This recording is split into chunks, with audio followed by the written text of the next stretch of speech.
Hi, I'm Mike. I'm Scott. And I'm Mark. We are your Screen Machine product support team, and here's another quick tip. In this tip, we're going to be going over we're just going to do an overview of the hydraulic tank on your 520 TS3 Spider. So you'll find your hydraulic tank and your components behind these two doors on your engine compartment. So I'll go ahead and swing those open here so you can kind of get a feel for how everything's laid out in here. So we've got a 115-gallon hydraulic tank in this unit. On this side of the tank, you can see our two filter housing setups. You can see our quick check gauges on here on the filter housing. So there are two in-tank filter units in this hydraulic tank.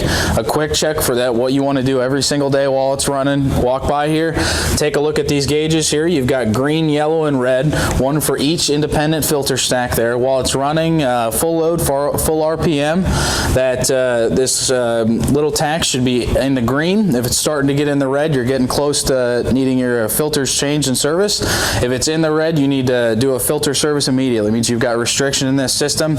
You need to make sure these filters are serviced properly and that you don't have restriction in order for your hydraulic fluid to cool and just work how it's supposed to. So here are your two filter stacks. They're both identical, have identical gauges in here. Remember, if it's in the green, it's good. If it's getting in the yellow and red, you need to do a filter change, which we'll do in another video talking about that. But we'll just do a quick overview here. Also on this side, I probably should have mentioned this first, but here's a sight glass for your hydraulic fluid level. There also is a level displayed on the display screen, which we have in another video. We go over all the functions of that display screen there.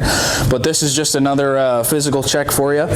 So with this level gauge here, you've got a black line on the top and a black line kind of on the bottom. You want that hydraulic fluid to be in the middle of those two lines. You don't want to overfill this tank. You want to leave some room for thermal expansion. So good rule of thumb is about halfway in between those two hash marks on this level gauge, and you'll be good to go there. If we move back on this hydraulic tank, you've got your filters, your checks, your level. If we move back on this hydraulic tank, that's where we get to the fill and breather assembly back at this rear end here. So you've got your white breather here. If you overfill this tank, you will see some hydraulic oil as it heats up and expands. You'll see it puking out back in this area over here. If you need to fill the hydraulic tank, if you did any service, you had a leak or something like that, and you need to add hydraulic oil into the unit, all you do is twist this cap counterclockwise off. It kind of seats on there pretty good. Get this light over here so you can kind of see a little better what I'm working with. But so you'll take the cap off. It's on a chain tether. Like I said, this is a whole breather assembly here, so you'll just take this cap off, set it aside, fill your hydraulic oil right in there. When you put the cap back on, just make sure everything looks good here. Don't get your chain pinched. Don't try to put it on like that. Make sure your chain goes back down into the fill neck there. Line up your notches on your cap here with your cutouts in the bottom of where you twist it on here. Then just twist it clockwise. You'll kind of hear the tabs not really hit each other, but it won't lock or ratchet, but you will feel it stop, and that's how you know that this cap is on all the way.